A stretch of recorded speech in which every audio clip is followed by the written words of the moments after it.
Le responsable est celui qui doit pouvoir répondre de ce qu'il fait et assumer les conséquences de ses actes. Dans toute structure humaine, il y a un responsable, et l'Église n'échappe pas à la règle. Certes, nous croyons qu'elle est le peuple saint de Dieu sous la conduite du Christ pasteur, et que l'Esprit Saint est le moteur de sa mission. Mais dans la logique de l'incarnation, elle est sujette à toutes les contingences humaines. Jésus a donné mission aux 12. À eux d'annoncer l'Évangile et de pardonner les péchés. À eux la charge du gouvernement pastoral.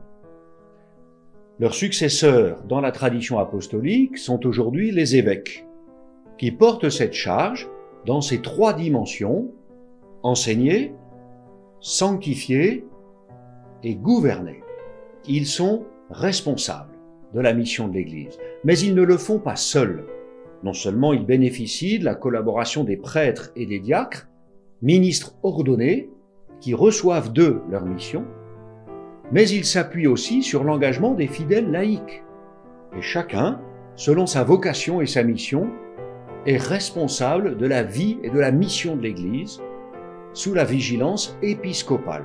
En grec, épiskopos, qui se traduit « celui qui veille sur ». Ce n'est pas une question de manque de prêtres, c'est la réalité de la vocation baptismale, fruit de l'égale dignité des enfants de Dieu, quels que soient les appels auxquels ils répondent.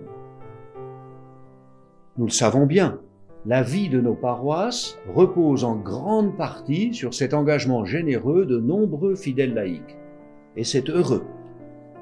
Nous savons aussi, le renouvellement des équipes est parfois difficile. Continuons de déployer ensemble cette magnifique complémentarité sans revendication partisane et vivons la co-responsabilité dans un esprit de confiance réciproque et de bienveillance au service de l'Église communion.